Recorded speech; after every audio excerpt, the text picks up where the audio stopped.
Center. So we're talking about Buy Kenya, Build Kenya as a way of promoting the local manufacturing industry. But how many Kenyans are indeed promoting local production?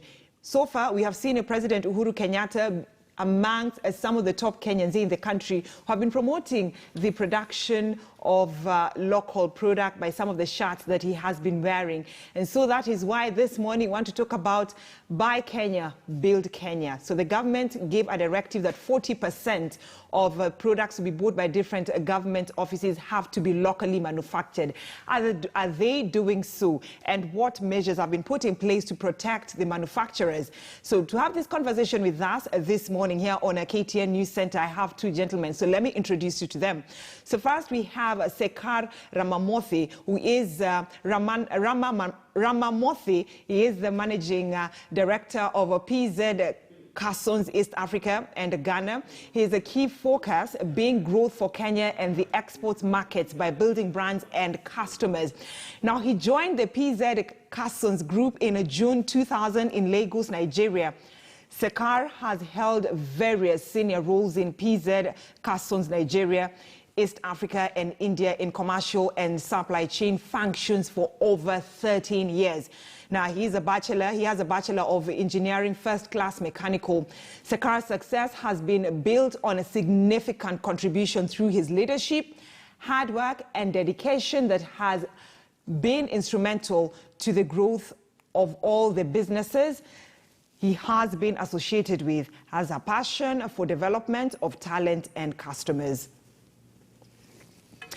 So next, let me bring in Mr. Stephen Ogenga, who is the acting general, is the acting director general. He has at the NITA. He has served actually as a director at the industrial training, that is NITA, since 2014. He previously worked as a deputy director in charge of TVET programs and as a senior assistant director in charge of industrial and applied sciences at the Kenya Institute of Curriculum Development, that is KICD, for the last 6 years. Now, he has also been a full-time lecturer in the Department of Computer Science and Technology, Maseno University, and a tutorial fellow at the University of Botswana. He also holds Masters of Engineering Science, that is Computer Engineering, from Queensland University of Technology, and Bachelor of Engineering Technology when it comes to electronics from USQ, Australia. So those are the profiles of the guests that we have for you here on KTN this morning, talking about matters to do with Buy Kenya, Build Kenya. So now, let me start with Mr. Sekar. When we talk about Buy Kenya, Build Kenya, what is it all about? Hi, Brenda, and hi, Mr. Steve, to join us this program. Thank you for hosting me in this show. It's a great program, aligning to the vision of the country of the President Uhuru Kenyatta, the Vision 2030. The manufacturing is a key pillar. Incidentally, I'm also representing the Kenya Association of Manufacturers as the multinational chairman of the group. The Build Kenya, Buy Kenya is a unique proposition which the President is trying to build in this country. For the simple reason, Kenya is the third largest powerhouse of Africa. With such a huge economy, the foundation for Kenya has been built over years with intrinsic capability on manufacturing wide sectors. Today, Kenya is very well positioned to manufacture and maintain components even for aircraft, to automobile. These are all high-end engineering, to the basic essential products of paper and pulp, and equally for construction industries like cement and steel, and of course, the everyday consumption requirements of every consumer like sabuni. The Build Kenya concept is based on the foundation that manufacturing is core for success of any economy. For economy to thrive, the large amount of working population in Kenya who are highly educated and they are skilled thanks to the support of the institutions like NITA, to build the technical skills of the people, we need manufacturing capability in the country, which requires large investments. And that comes with both the joint efforts of the private sector and the government being a key enabler in this process. Hence, one of the key requirements in today's world, how do you increase the consumption of the consumers in the economy where they will consume the products manufactured in those countries. Today, even the large economy like America is looking at how to manufacture in US for the consumption of the US. So the countries are all going inwards to make sure they have the capability for manufacturing and serving the people with the produce, which also improves the economy. Hence, Buy Kenya and Build Kenya, manufacturing is key component in this journey. Right. So as much as manufacturers are depending on the government to actually promote, to sell out this idea of Buy Kenya, Build Kenya, how are you planning as a manufacturer to sell the Buy Kenya, Build Kenya concept? The key for any consumer, today the world is an open economy. You need to deliver products, what the consumer needs, where he needs, at a price, what he is willing to pay. Today, if you're looking at Sabuni, for example, we need to deliver the imperial leather soaps, the best of soap in the world, at the right cost, at the place where the consumer wants to buy. And that is where Cousins as a company, we have built the capability in Kenya to produce world-class soaps. Today, Cousins Kenya produce soaps which can be exported to anywhere in the world because they comply to the standards and the quality parameters approved for the whole globe. And that is one of the key requirements for the Build Kenya, Buy Kenya concept can work. Because the consumers have a choice to buy whatever they need in the world at the doorstep. With the evolution of e-commerce, you can buy any products available anywhere in the world at your doorsteps. You need to be competitive in quality and cost. All right, and so President Uhuru Kenyatta has been pitching for the concept, that we're talking about today of Buy Kenya, Build Kenya, so that it can create employment for the young people. As we're speaking right now, within the manufacturing industries, the company you're working for, Cousins, how many young people have gotten job opportunities through this initiative? Cousins, as a company, directly we employ close to 500 people and indirectly about 2,000 people in these operations. These young, if you come to our factory where we are going to work with KTN, it's a fantastic program where we have invested in the latest technology in the manufacturing capability, and you will find more than 70% of the people employed in the operations are all youngsters. Equally, we recruit fresh talent from the leading institutes in Kenya for our management trainee program where we build leaders for tomorrow. This program we have been running for the past 4 years, and it has been extremely successful program in the group in Africa that we are able to deliver world-class talent from Kenya with youngsters driving this energy.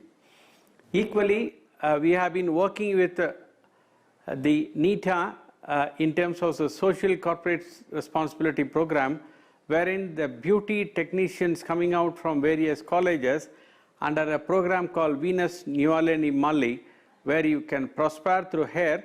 We have been working closely with NITA, and we have developed a program in which we develop young beauticians in terms of customer skills, selling skills, product skills, and technology application skills to enable them to succeed in their career. Right, and the reason as to I was asking you that question, it's because when it comes to the TVET institutes in terms of technical courses, do you think young people are well trained for this initiative? To be honest, skills today, I was reading at many articles even today morning. One of the key challenges, even with teachers today, I was reading, this pandemic has created everybody in every field, at every level of an organization, right from CEOs to the last worker, need to reskill themselves to adapt to the challenges of the future world. And hence, skills are shortage across the whole globe. There is no doubt. But Kenya has a capability to impart those skills to the youngsters at various skills, including in computer science, engineering, artisans, all those areas through the support of NITA and through various multinational institutions like World Bank to impart those skills. And this is a continuous journey in the manufacturing capability. All right, and it's good you're having this conversation with an expert who works, with one of the training institutions when it comes to technical courses. That is Mr. Stephen Ogenga, the Acting Director General at NITA. So, Mr. Ogenga, what we're talking about earlier on with Mr. Sekar is about the training, the level of training for young people when it comes to this concept. Are they well trained to handle some of the local production that Kenyans demand for?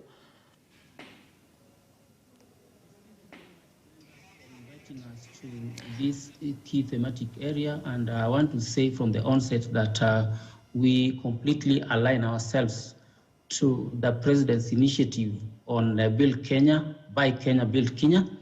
And therefore, as an authority, the National Industrial Training Authority, and as you've rightfully said, and borrowing from Mr. Shekhar, that the fact that the objective of Buy Kenya, Build Kenya is to increase competitiveness and consumption locally produced goods and services, this goes and maps very well with our optic, the vision of the National Industrial Training Authority, which says that we expect to be a globally competitive and adequate workforce for industrial development. And we do this through our process of regulating and facilitating quality industrial training for enhanced productivity. And therefore, as you've rightfully said, we are placed in the context of enabling the environment so that Kenyans can be able to have the right skills to be able to produce quality goods that can be able to increase our competitiveness in terms of marketing. And therefore, as we talk today, we as the National Industrial Training Authority, and complemented and supplemented by other agencies, our work is to ensure that we look at the demands of the industry. What are the skills that the industry is demanding in terms of the kind of goods and the kind of services that are required? And then we align these demands to exactly the kind of training that we undertake in our establishments. And this can be done through several approaches, that we can be able to pre-skill the beneficiaries, which is done by TVET institutions. But as the National Industrial Training Authority, we concentrate on upskilling and reskilling workers so that they are able to move closely to the expectations of the industry. And therefore, as we talk today, you are aware that the government has placed a lot of emphasis and facilitation in terms of budget and focus on matters vocational training. And as National Industrial Training Authority, we are completely facilitated by the government by the fact that, one, we partner with employers and employees through the tripartite arrangement, whereby we are oversighted by the Federation of Kenya Employers, the Central Organization of Trade Unions, but most importantly, the government, where we look at the demands, the skill demands of employers and the industry, and we align ourselves in terms of technology advancements and in terms of the kind of skills that will drive the products that will support the essence and initiative of Buy Kenya, Build Kenya. Allow me to look at the fact that, one, we have also been enhanced by the advancement or the COVID-19 pandemic, whereby you are aware that at the moment, our GDP is likely and expected to decline to around by 1%. Mr. Ogenga, allow me to cut you short. Just hold on to that thought of the effects of COVID-19 when it comes to this initiative and the training, because we shall be getting there later on. Just hold on to that thought kindly. But then now, gentlemen, let's talk about this proposal, the initiative of Buy Kenya, Build Kenya. It's something that's been talked about for several years, but now legalizing it has been an issue. Let me start with Mr. Sekar. You're talking about legalizing The Buy Kenya. Buy Kenya, Build Kenya. Yes. See, WTO, the World Trade Organization, doesn't restrict that you need to promote more and more of your local production. So long you allow the imported products are available without restricting into the negative list of imports. So the World Trade Organization, to which Kenya is a signatory, and they are key member into that East African as well as the Africa framework of the international trade, there is no restriction to it. What is the challenge for Kenya to succeed is how do you make this product available at a competitive price at the world-class quality. All right, and so, Mr. Ogenga, you know, when the Cabinet Secretary for Treasury, Kuriatani, was making the budget presentation on the floor of the House, and I'm talking specifically about the National Assembly, he talked about the government gazetting a list of items that will be made mandatory for different government departmental offices to buy. So, kindly break it down for us, some of these items that it is a must for government offices to buy locally instead of importing from other countries.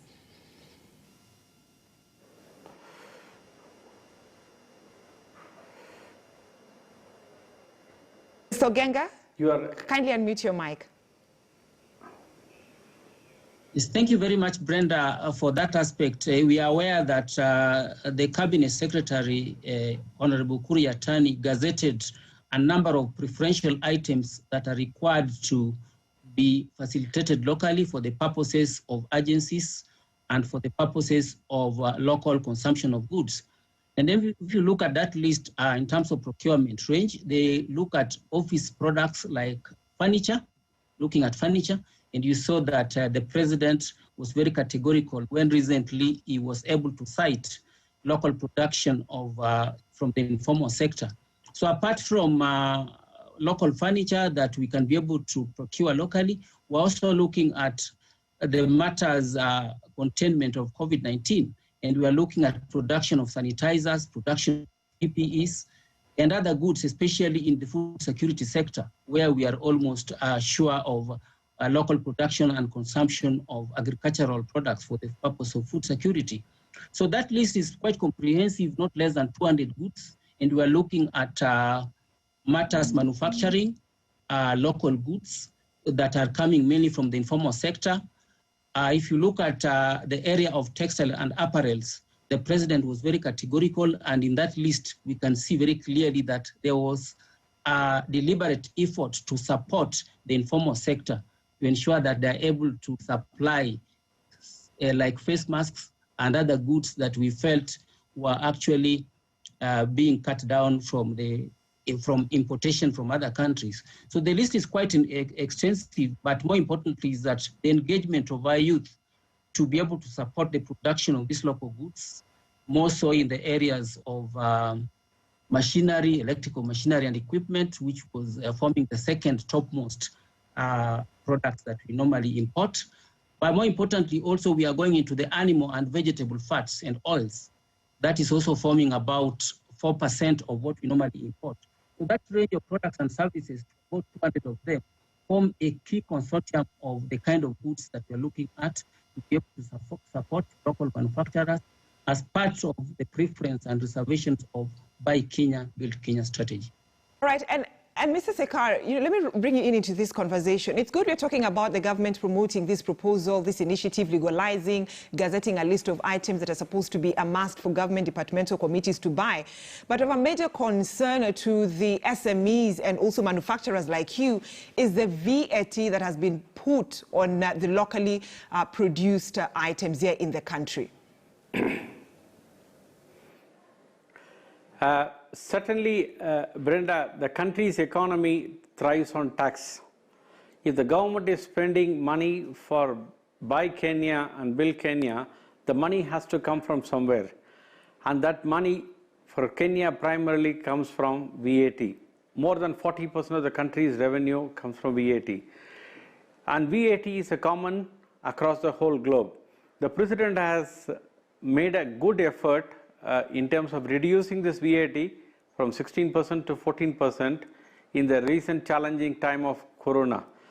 That definitely is competitive enough for any local suppliers to compete on that level playing field in terms of international imports, because the VAT is applicable for even imported goods. All right, so we're having this conversation with Mr. Ogenga and Mr. Sekar here on KTN News, but also would like to involve you in this discussion on our Twitter poll question, which we are talking about, which implementation gaps are choking the Buy Kenya, Build Kenya initiative. Which implementation gaps are choking the Buy Kenya, Build Kenya initiative? At KTN News KE, at Zeda Brenda, beginning with the hashtag KTN News. So let's have this conversation. Hashtag KTN News, hashtag Buy Kenya, Build Kenya. That's a conversation we're also having with you on our Twitter platform. So let me just pose the same question to Mr. Ogenga. So Mr. Ogenga, which implementation gaps do you think is choking, this initiative, the initiative of Buy Kenya, Build Kenya? Because that's the same question discussion we are having on our Twitter handle this morning. Yes, thank you very much, Brenda, again for that particular area. And drawing from what Mr. Shekhar said, I think we are very clear that we have a couple of gaps in integrating policy environment to support the initiative of Buy Kenya, Build Kenya. You recall that this initiative is cross-cutting across several agencies. That one, to be able to produce quality goods, then the manufacturing sector should be appropriately facilitated. And for us to do that, then we require skilled manpower to align to the demands of the industry, produce those quality goods and services, both for import and export. And therefore, in this context, then we are saying that we need an overarching policy that integrates the expectations of the sectors that are in demand here, manufacturing, agriculture, and all other sectors that are aligned to this, with the sectors that enable that environment. So we are saying that there should be a deliberate effort to ensure that the policy environment is properly integrated to anchor onto the demands of the producing sector and as well as the enabling sector. So we're looking at the fact that they should be needed to integrate the policy environment so that the agencies that are involved in this particular matter, especially industrialization, education, labor sector, and the manufacturing sector, are put together in an environment in which the policies and the regulations that drive these sectors are put together. So the gaps in policy interface have to be very clear in terms of supporting this particular initiative. Mr. Ogenga, what is the main, issue from your statement? Is it that we have policies that are never implemented, or we have different policies that need to be brought together? Yes, thank you very much. The policies, especially for the Buy Kenya, Build Kenya, is on, but they need to be integrated in terms of supporting one another. For example, when you look at matching the demands of the industry with the skills that are produced, we need to have a very strong labor market information system that looks directly into the demands of the industry and anchors directly onto the production of skilled manpower. So the policies could be very good, but they could be siloed in their approach, so that they need to be integrated to be able to be supportive. Right. So, Mr. Sekar, let me just pick it from where Mr. Ogenga has left it at. So let's talk about the measures that are needed to cushion the locally made products. Because here we're talking about policies. We have the policies, then we have the products. So we need measures. Thank you, Brenda. Thank you, Steve. Mr. Steve has been quite elaborate in his approach in terms of explaining the concept. The areas where the government has to work much more closely, which we are now continuously guiding them through Kenya Association of Manufacturers, is that there are multiple industries which comes together to deliver the product for Kenya. Suppose, for example, soaps. We are manufacturers of international soaps like Imperial Leather. We need oils, we need chemicals, we need packaging materials, we need labor, and we need competitive rates for the utilities like power, water, and so on and so forth. Where there is a missing link is that there are multiple agencies in Kenya which tries to control rather than enable in terms of driving the manufacturing sector's performance. Say, for example, we have multiple agencies within the counties. Then there are multiple agencies which are federally administered, like NEMA and power sectors. And there are multiple agencies like labor and taxation. Where there is a gap is that how do you bring all these multiple agencies to come to a common platform to support the government initiative of Build Kenya, Buy Kenya, because that is what can make us thrive in our manufacturing capability without the hassles of the multiple regulatory environment we have today. All right. So, Mr. Genga, we're talking about, reservations of about 40% of public procurement budget for local products. Has that been successful? Because that is something that the president has been pushing for.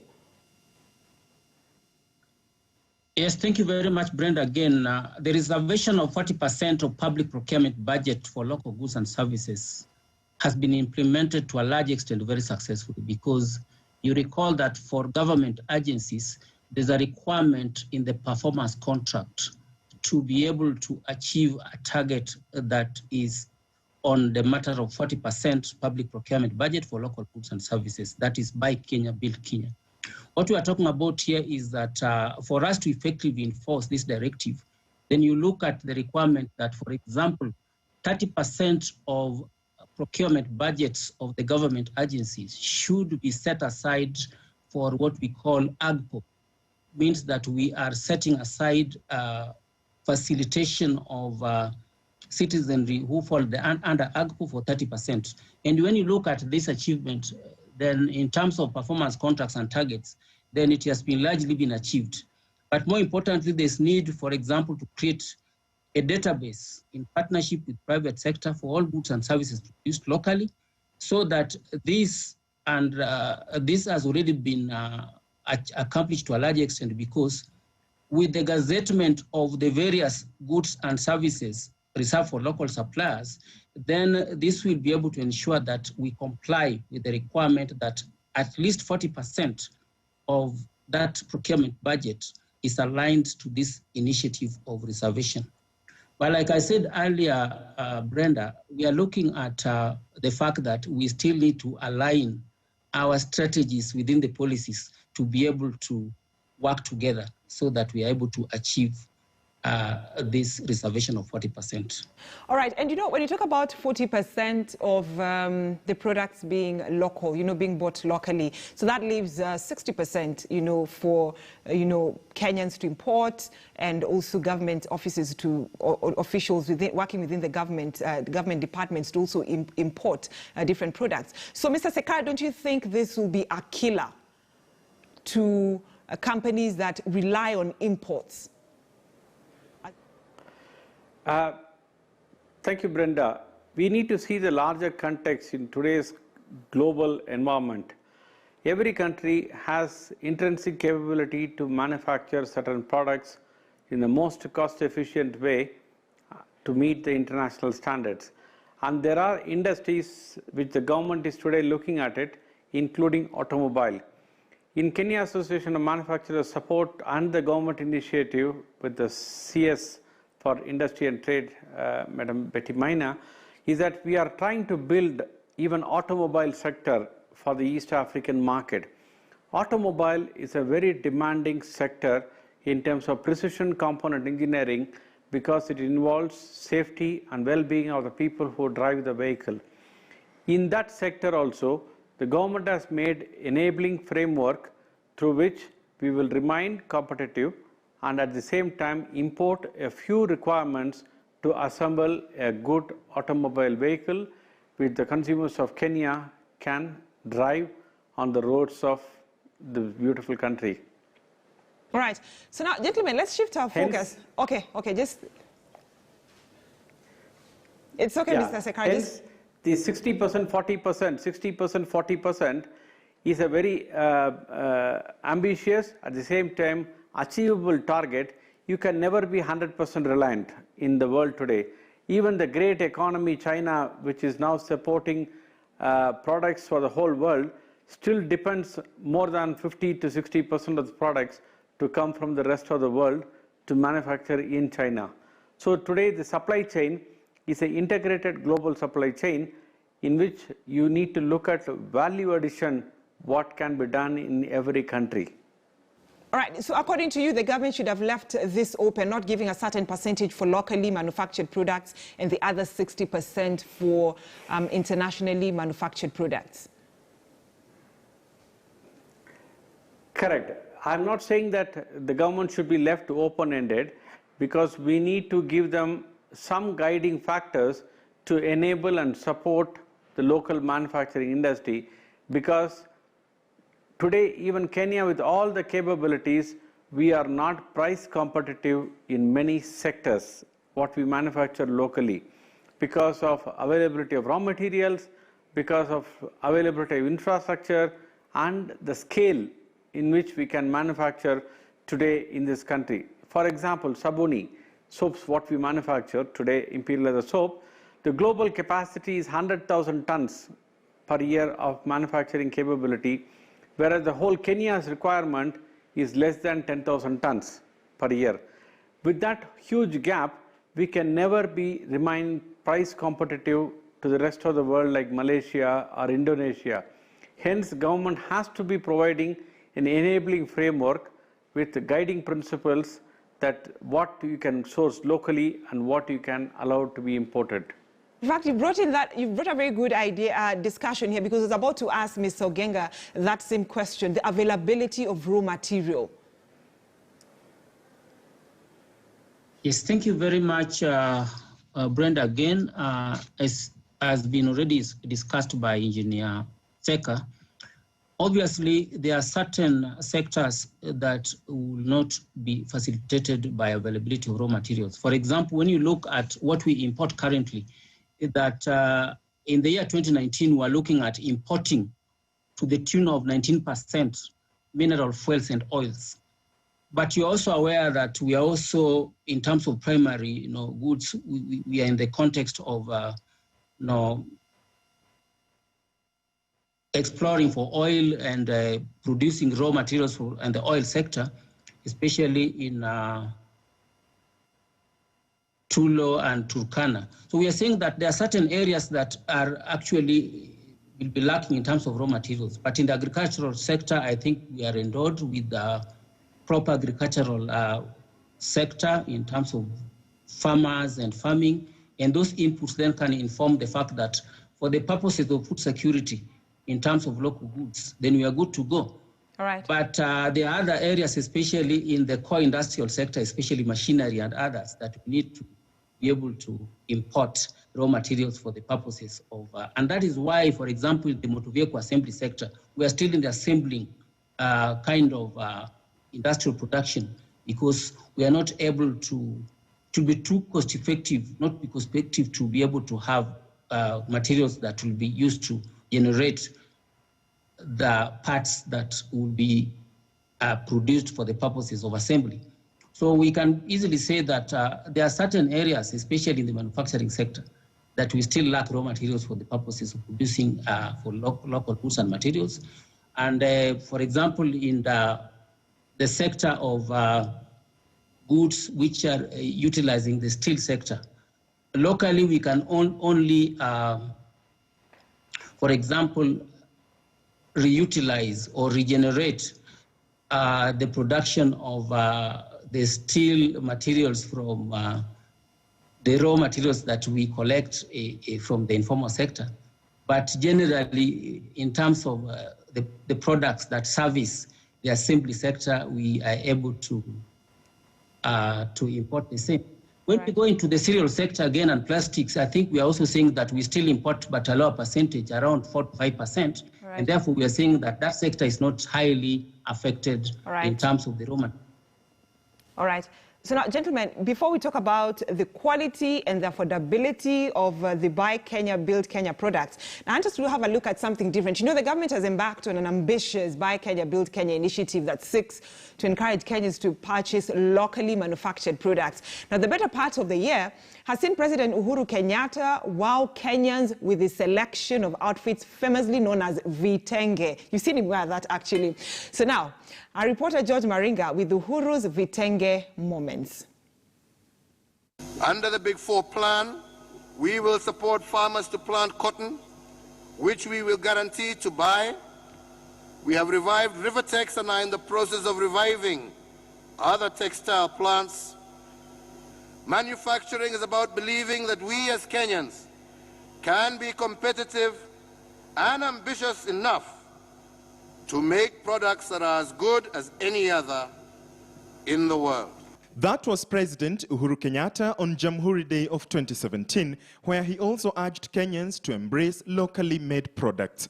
2 years later, on 17 October 2019, Solicitor General Ken Ogeto issued an order in a circular which directed that civil servants wear Kenyan-made outfits to work on Fridays and public holidays. And since then, President Uhuru Kenyatta has appeared to lead by example and wowed Kenyans with his latest wardrobe selection. From the COVID-19 presidential addresses to high-level summits, inspecting the Nairobi Metropolitan Services Works, the Jubilee Party Parliamentary Group meeting, to signing of bills into law, and even national events such as Labor Day, President Kenyatta has ditched his suits, preferring to wear the famous Vitenge. The president taking his selection from Rivertex, a local textile industry with even bold prints on different occasions. And even members of his cabinet have not been left behind while borrowing a leaf from the commander-in-chief.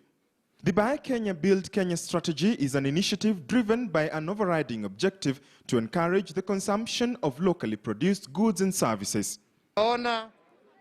However, it is not the first time that an attempt to adopt a national dress has been made. In 2004, former Vice President Mudi Awori launched a campaign to develop a national dress, an initiative that flopped for lack of a consensus on the design. Fabrics are mainly made from cotton, whose production in Kenya has remained below the national demand due to unstable international prices and high costs of production. Currently, the country produces an average of 25,000 bales against a demand of 200,000 bales, with the deficit covered through imports from neighboring countries of Uganda and Tanzania and from the Far East. Several African countries have a national dress. The Nigerians have their Buba dress and the Ugandans their Gomesi.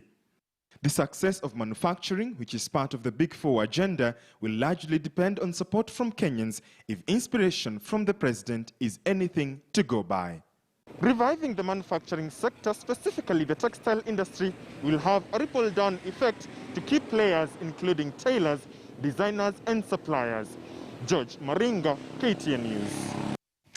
Just looking at my colleague, George Maringa, I don't know whether the African shirt he's wearing is Buy Kenya, Build Kenya from that has been made manufacturing, but I think it is. So let me bring in, Mr. Sekar and Mr. Ogenga. The reason as to why I wanted us to watch that story and actually listen to what the president said right there, it's because of late, you've heard it from my colleague, the president has been wearing locally manufactured clothesline. But the question that Kenyans are asking is the quality of the Buy Kenya, Build Kenya product. Some are saying it's not of good quality as compared to the, internationally imported clotheslines into the country.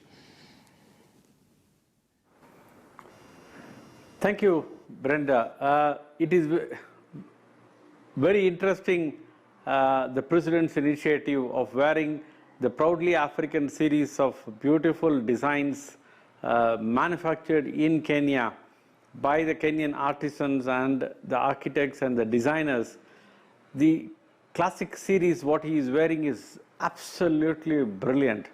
It is truly world class, and any president in any country would love to have it and wear on their jacket instead of the traditional coat and suit. He is leading by example in this journey. To your question whether it is internationally meeting the standards of quality, 100% yes. Today, the textiles are not in isolation, that in those days, when you want to wash a textile, you need to have a very good textile material to wash with any detergent available in the world. Today, the industry of both textiles and the washing requirements of the detergent industry has gone hand in hand. Today, you don't need to look for what kind of detergent you use to what textiles you are having. There are specifications available. The washing machines are available for various kinds of needs, and hence what we manufacture in Kenya today, the textile industry, 100% meets the global standards. For your information, the companies like Afro Cotton in Kenya manufacture world-class requirement of textiles to meet the American and the European standards, and that's how Kenya is thriving on fantastic textile industry today. So there is no doubt President is leading by example, and to the point, whether it will last long or not, any initiative by the leaders has to be continuously changed, challenged, because today's generation of millennials, they will never stick to one thing for more than 2 to 3 years. Hence, government is making initiative to renovate, innovate, renovate, innovate on a constant cycle to support this Buy Kenya, Build Kenya initiative. Right, and you've said that, Mr. Sekar, and I've remembered, the president giving a proposal that at least Kenyans should try and wear African attire every Friday as a way of promoting the local brand. But Mr. Ogenga, affordability, there are others who prefer second-hand clothes than the Kenyan products because they're saying second-hand clothes are very affordable. You can get, a shirt or a trouser for 30 shillings, 50 shillings, 100 shillings, depending actually on where you can buy it. If you go to Gikomba, it's very affordable. Yes, thank you very much, Brenda. And I want to add on to what we have just seen on the screen. And I want to say that there's no better person to brand Kenya other than His Excellency the President. And you can see that he's extremely comfortable in those well-designed and branded African attires. And I want to believe that we are happy and we are privileged to have the President being comfortable in promoting and branding Kenya to that extent. And therefore, it shows that those designs of locally produced shirts are actually of high quality. And when you look around, you'll discover that most people are admiring the kind of attire and the comfort that the president is putting up. But we need to create a balance between the quality and the costs of the locally produced garments and what is coming out imported in terms of second-hand clothing.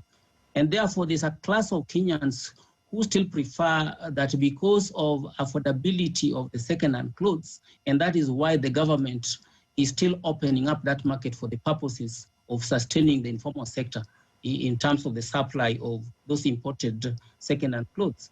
And therefore, we want to say that whereas there's quality in them and quality versus the cost effectiveness, that is a class that we cannot close out for the purposes of this economy. But more importantly, we need to continue emphasizing and enhancing the capacity to be able to produce new garments in terms of apparels and textiles so that we encourage our economy to be able to buy and build Kenya. And therefore, we want to say that the general populace, especially workers in the informal sector, and a general, maybe 50% of Kenyans will be able to supplement the quality of locally produced garments with those ones which are imported. And therefore, that is a market that the government is keen to be able to enhance and support, notwithstanding the fact that we must continually improve on the production of high quality garments in terms of apparels and textiles. All right, so this is a market that's going to stay with us for a while, and we believe that we will continue decreasing our reliance on exported second-hand clothes. But of course, we have partners that we have to work with in view of trade balances. All right. But then my question, Ms. Ogenga, had asked you, which I feel like you've not really answered it, it's about affordability.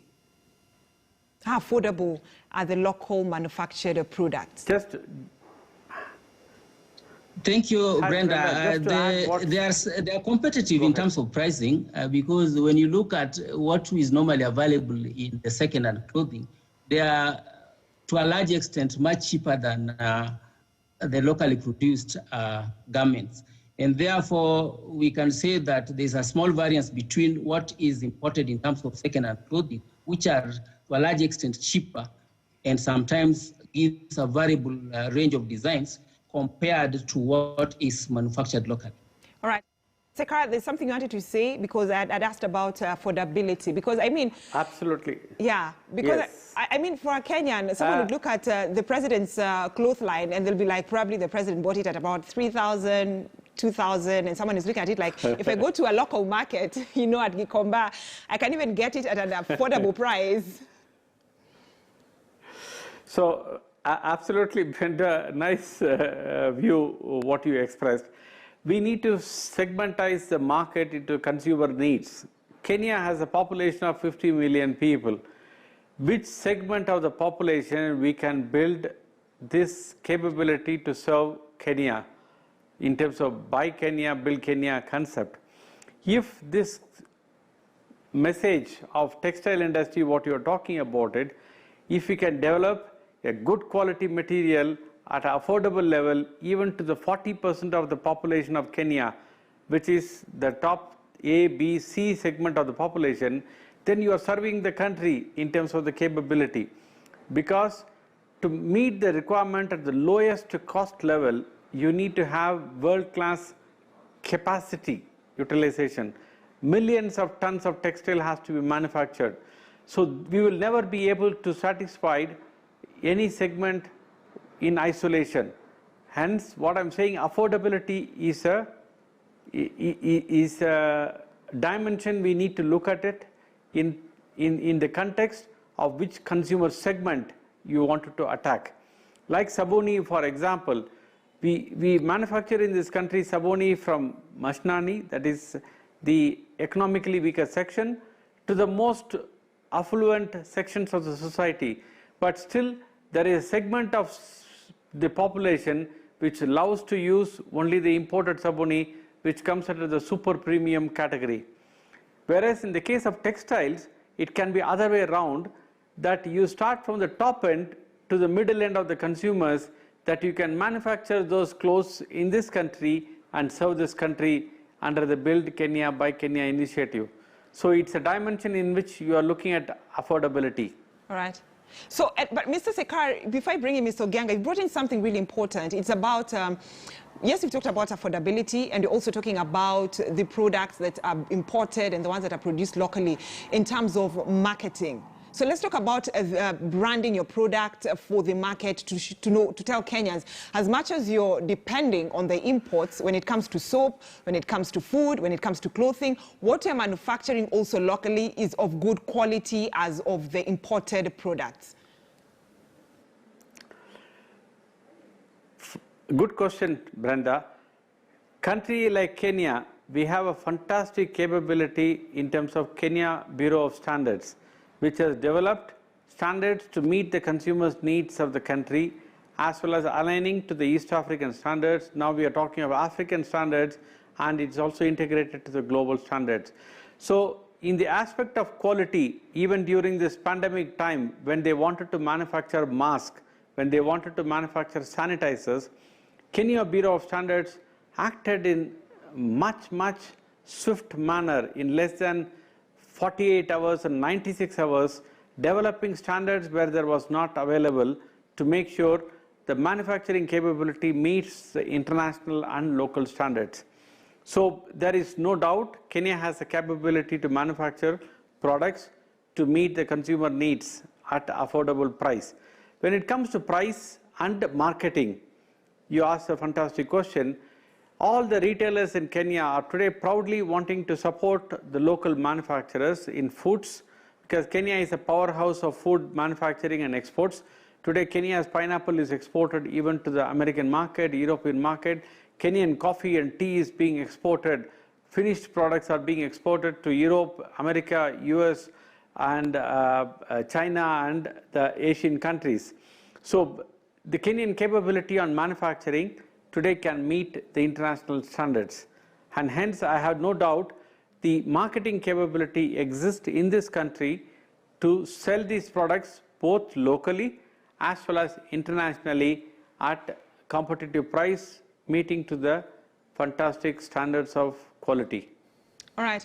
So, Ms. Ogianga, when it comes to enhancing market access of locally produced goods and services. Let's talk about that. Yes, thank you very much, Brenda. We have just looked at the matter of market segmentation and also the fact that affordability is relative. And therefore, when you look at the Kenyan society and as a nation, we can be able to enhance the marketability and affordability of locally produced goods and services. And this is being done through several agencies. We have the agency which is called Brand Kenya Limited. That Brand Kenya Limited implies or applies its strategies and missions both locally and internationally.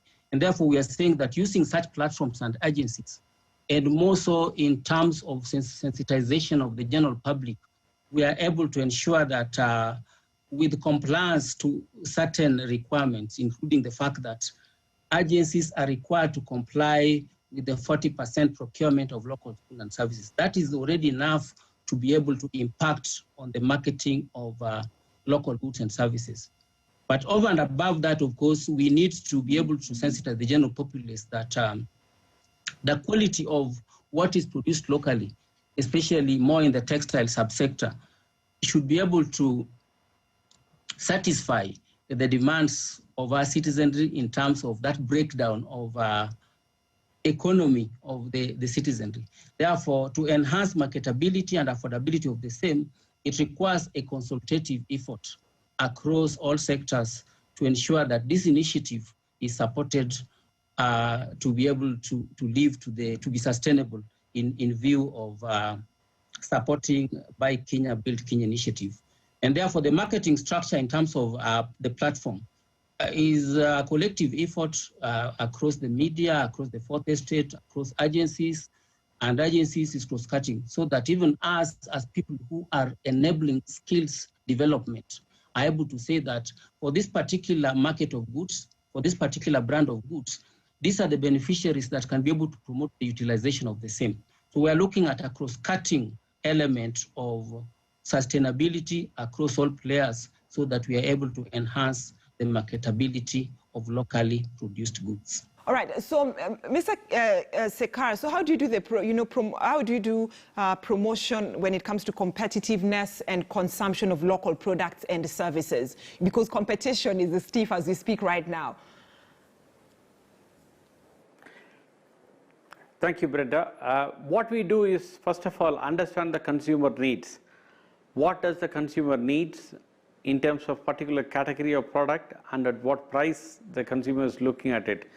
We build brands which satisfies the consumer's needs, and we amplify not just the quality, we also bring the emotional connect to the consumer, build Kenya, that is made in Kenya concept. Today we are running a campaign, Cousins Imperial Leather is running a national campaign called Caring for Kenya, in which what we are trying to achieve is that the locally manufactured Imperial Leather Saboni is affordable to reach to the masses. Through this platform, we are reaching the consumers of Kenya across all the societies, all the segments of the society, that we amplify that all you need to do is wash your hands with a good sabodi which is built with Kenyan standards. So we need to continuously market the affordability, the quality, as well as the emotional connect. The key is emotional connect, this is made in Kenya. Oh, Mr. Genga, so we've all agreed that we, as a country, and especially people within the manufacturing industry, like our guest, Mr. Sekar, and also those in the SMEs, we need to promote the products in an attractive way. But also, let's talk about the packaging for market access. How should it be done, Mr. Genga? Yes, thank you very much, Brenda. Marketing is a very elaborate, a chain requirement. And therefore, for us to be able to package our locally produced goods for the purposes of acceptance into the market, then we need to look at several aspects. One is that the market segmentation.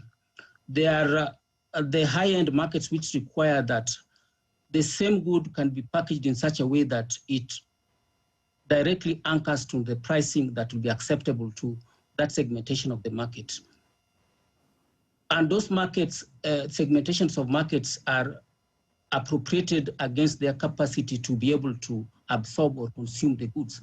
Therefore, for us to be able to package our locally produced goods, we should be able to look at the kind of pricing that is attached to those locally produced goods. For example, if the good is going to be consumed by an affluent segmentation of the market, then we are looking at pricing to be able to be consumed by that particular segment of the market. And we can reduce that and appropriate it against the market segmentations that we have. And therefore, the packaging is very important so that we are able to ensure that the supply chain has no gaps in terms of production and consumption of the same. And therefore, it calls upon the producing sectors to be able to ensure that they map the demands and the requirements of the consumer to be linked directly to the pricing and the packaging of the goods that we locally produce. Right.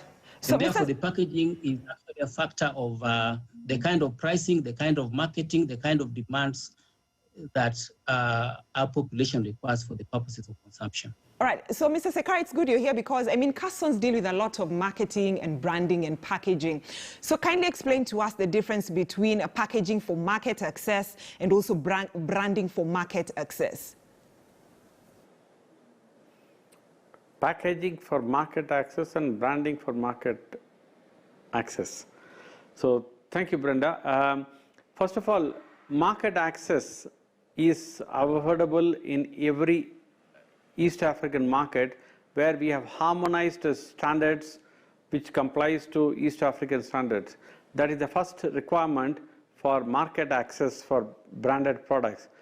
And the government is working with now the rest of Africa aligning to the AFTA treaty where they have signed and taken the lead. Once they have harmonized the standards of quality, labeling standards, manufacturing standards, then the market access for branded products is quite easily achieved. Like what European countries have achieved today, after 15 years of working together, you can manufacture anywhere in Europe and sell anywhere in Europe. So that is the initiative with the institutions like East African councils have done for East African market. Now we are going to expand that to the rest of the Africa. Coming to the manufacturers, once you have those access and standards, we need to make sure that we build the capability to manufacture the products to those countries across the region and make sure it is clearly communicated to the consumers in the respective countries in the respective languages. Probably this is one area Kenya can take a lot of learnings from the European countries. How did they achieve today what they have done in the last 15 years so that when we progress towards AFTA treaty where we have all signed now, it is going to come in place from 2025 to 27, that we all will be very equipped to sell branded products across Africa, across the globe. Right. So now, Mr. Genga, I know I told you to hold on to your sentiment, your thought about the coronavirus. So we're delving now into that discussion about coronavirus and the Buy Kenya, Build Kenya initiative. And just before I get your sentiments, let's have a look at this, because you know the coronavirus pandemic has ravaged lives. Millions of jobs have been lost and people are exploiting opportunities that the crisis has come with. Now, with many working from home, people are turning their living rooms into office space. The demand for office furniture has gone. KTN's Emmanuel Toh tells us how a businessman is reaping big from this opportunity. Just before the COVID-19 pandemic hit the country, Daniel Monene, a local businessman who deals in furniture manufacturing, had purchased raw material worth millions of shillings to make office furniture. But a week into the pandemic, everything appeared to go south. The multi-million orders cancelled. Then I thought of what can I do with the furniture? Now there was the directive of work from home. Then I asked myself, where will those people sit when they're at home? Then I started, I designed a small table, which is behind you there, and I wrote an advert, which is in my shop, working from home, pop in, for a customized office desk that will fit, that will suit the space you have in the house. With many people working from home, he saw an opportunity to make lemonade from the lemons that the situation had presented. If you look at the population of Nairobi alone, not everybody now has a home office furniture. And they are the same people who go to the offices. So most people have come, they said, okay, I'm going to buy for myself. I buy for my 2 sons, but I want you to put a divider, like the dividers you see behind me here. Not that he is keeping the distance for the brother and sister, but he wants to put a divider so that when one is working, it doesn't disturb the other one. In order to cut down on production costs, he uses a technology that cuts the power cost by half. All our drills are using air. Only a few that we use, like when you go to the metal workshop, that is where you cannot use air. But everything else is air, and that one actually cut our electricity bill to less than 50%. With his rallying call of Jenga Kenya Tupate Ajira, he has been able to keep a lean force of 20 employees and cushion them from the economic effects of COVID-19. And while the government's manufacturing agenda seemingly having been knocked down by the pandemic, he hopes that his efforts serve as a wake-up call on local manufacturing. For any government or for any people to be free, economically free, you must go into production. We must love our products, no matter how it is. If it is not good, then we keep on improving on what we are making. Every cloud has a silver lining, and with the COVID-19 pandemic, some have invented ways in which one can work from home comfortably and relax and achieve your goals. Emmanuel Toh, KTN News, Nairobi. All right, so Mr. Genga and Mr. Sekar, so it's not only that a carpenter, let me call him a businessman, not a carpenter, but a businessman, has been reaping, making good money during this time of the COVID-19. And before we delve into how COVID-19 has opened business opportunities of Buy Kenya, Build Kenya for Kenyans, let's talk about the effect of COVID-19 on this initiative. Yes, Brenda. Let me start. Okay. Go ahead. Mr. Genga, go ahead, then I'll have Mr. Sekar respond after you. Thank you very much, Brenda, for this opportunity again. I think this is the right time to be able to share in this topic. You've just seen on the screen the diversity and innovation that the businessman is bringing to this environment, notwithstanding the effects of COVID-19 pandemic. But like I said earlier, our GDP growth, Brenda, is expected to minimize by about 1%. And the kind of disruptions that are taking place include the following: that there's been a reduction in the households and business spending by about 50% because most of us are not as liquid as we were before. You've seen people being removed from employment opportunities, people being sent on compulsory leave, people being sent on leave without pay, and therefore the liquidity status has constrained the kind of spending that we expect in both the household and business. Again, the matters of disruption in the supply chain has affected the key inputs, especially the kind of machinery that we're importing. You could see that the businessman had imported certain machinery that were profiled for production of certain goods and services. And unless he became innovative and diversified these goods, then he was going to have an idle capacity in his business. And that is an effect of about 30% in terms of that supply chain disruption. The other one was the decline in imports from affected countries. There are certain countries that we are relying on, especially China and East Asia and other countries, in terms of machinery supply. And this declined by about 3.1%. This actually affected our total import value to that extent. And obviously, as you are aware, we are all aware that there was a decline in the tourism and of hospitality activities, about 20%. And this actually affected even the transport sector, especially the aviation industry. And again, as a government, we closed down several sectors, including the learning, education, and training. And this actually affected us a lot in terms of revenue collection. That has led to a big a decline in terms of GDP growth. That is, in summary, Brenda, what I'm looking at in terms of the COVID pandemic effects. All right. Let me bring in Mr. Sikar. Thank you, Brenda. A very interesting question. COVID-19 has clearly disrupted the organized way of thinking, a market and opportunities and intrinsic capability of many companies in Kenya. For example, Cousins in Kenya, we have a fantastic brand called Venus beauty range of products. Corona has literally stopped the beauty range of products during those 3 months. We were not sitting quiet. We said we have a fantastic manufacturing base in Kenya.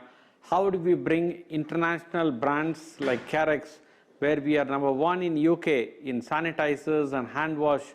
We are distinctly, clearly, Carex is the #1 brand in UK, where they have done a fantastic job for the UK government as well as UK public to deliver those world-class products. We said, how can we manufacture this in Kenya at affordable price in a very shortest time? Interestingly, the team capability in Kenya, manufacturing capability, my team, worked with local manufacturers right from making mold, which is a very advanced engineering, to delivering the products in less than 28 days and 12 days. Hand wash, sanitizer at affordable price, and we delivered to the consumers. So the COVID-19 has disrupted the market in some segments and also created a fantastic opportunity in some segments. Like Carex brand, today is available in Kenya, made in Kenya, the same standards what we sell in UK, the same shape, size, and we imported the key raw materials from across the globe during these challenging times through air freight. Thankfully, government also took a prudent steps during this corona period, that they didn't go for 100% lockdown.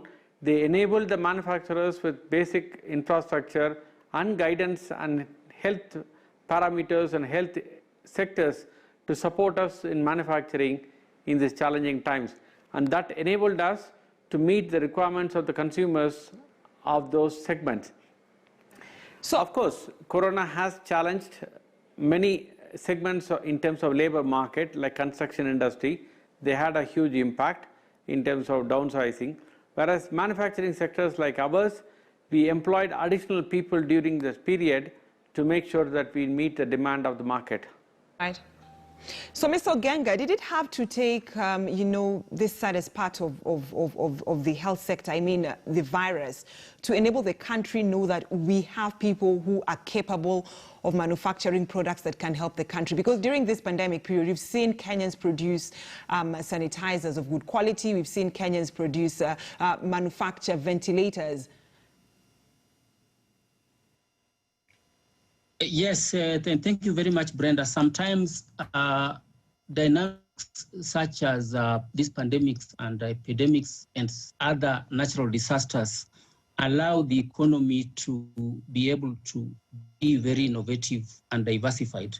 And therefore, these are the opportunities that have been drawn from the fact that allowing intellectual property capacity of the Kenyans has been reactivated by the coming of this pandemic. And therefore, we say to a large extent that it's a blessing that we can now be able to domesticate certain capacities in terms of innovation and diversity that we want to create for the economy. And to us, then, to that extent, is a blessing, because while we were saying that we are able to import certain equipment that were fairly expensive, then we can be able to domesticate this innovatively by engaging our skills and capacity at a very high skills level. We are drawing from the kind of research that is available locally, the kind of materials that are available locally, and the kind of capacity that allows the expansion of the space of innovation to be well said. And therefore, when we see that even simple things like sanitizers, which require very basic products in terms of mixing chemicals, things that we are just importing and imagining that could not be produced locally, are now simple things that can be done in cottage industries in the informal sector. And therefore, we say that it is an opportunity that Kenyans must take very seriously, and they are taking it extremely seriously. And that is why we are comfortable in terms of that range of products that have been gazetted for the purposes of domestication, that we are now able to satisfy the local demands by local production of goods and services that are deemed very essential. And for us to do this, then as people in the skilling sector, then we must also skill for those essential industries. And this is very key for us. So we are saying that these opportunities in the economy that allows us to be innovative, to be able to invent, to be able to see opportunities in terms of local materials and products is something that we need to encourage, so that we encourage our sectors, especially the skilling sector, the education sector, the university sector, to do more research and look at the future and develop products and services that will service us in view of certain disruptions that happen in our economy. So, gentlemen, we're bringing this conversation to an end, and let me get the last your final sentiment. So, I'll begin with Mr. Sekar. When it comes to, so we are producing our products locally. Let's talk about advertising and publicity of products and services.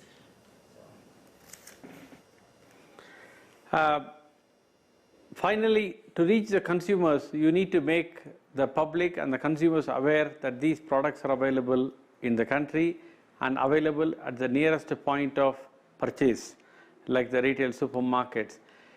Industry in Kenya on media and advertising has evolved to a great extent in the last 5 years. Today, you can start a media powerhouse sitting from home. KTN Standard Media Group has done a fantastic job in developing Spice FM radio, wherein you can see a live studio of a FM radio station and listening to the music, and you can also see digitally on your screen. That kind of platforms are available today in Kenya. The manufacturers have to reach those products, and these are quite affordable in Kenya today in terms of advertisements. So hence, they need to make use of the industry knowledge which is evolving with media powerhouses like Standard Media Group, to come closer to them, to interact with them, to understand from each other, build the capability for them as well as for the media houses, that we can work together to reach the product not only in Kenya. With digital world evolution, we can reach the rest of Africa, rest of East Africa, and even Europe and US market, where large amount of Kenyans are living in US, UK, that the products made in Kenya can be reached to the doorsteps wherever they live in the world. And that media capability today exists, and that is a boon for the manufacturers in Kenya, that we can exploit these resources at the touch of a button. So, Mr. Genga, your final sentiments, because Mr. Sekar is talking about advertising using different media platforms, both digital and also radio and television and newspaper. But now what happens to someone within the interior parts of the country, the rural parts of the country? How can this person make his product aware internationally and locally through communication campaigns? Very right, Brenda, that the traditional documentation of advertising publicity still lies in the print media. But we're also aware that, for example, the penetration of internet in Kenya and also the availability of mobile penetration is about 90%. And therefore, Kenyans in all aspects of the region and the counties are able to anchor onto that kind of space where we are talking about a mobile penetration of over 90%, extremely high. And when it goes into matters advertising and publicity, then we are saying that the electronic media will form a very key function in this, because we can rely on social media to be able to advertise, to be able to publicize the kind of goods and services that are domesticated in several regions and counties. And as you could see even in the previous engagements with the public, some of the goods and services that came into the aspect of the market were through the social media handles. And therefore, we believe that with the kind of mobile penetration that we have, almost over 60% of Kenyans have smartphones. And if we utilize this space effective, then we are saying that there should be no gap in terms of advertising and publicity, taking advantage of the electronic media, of the open space in terms of the social media platforms that we have. And therefore, I see no worries when it comes to utilizing the platforms that are before the Kenyans. Safaricom is strong. Other media and service providers are extremely strong.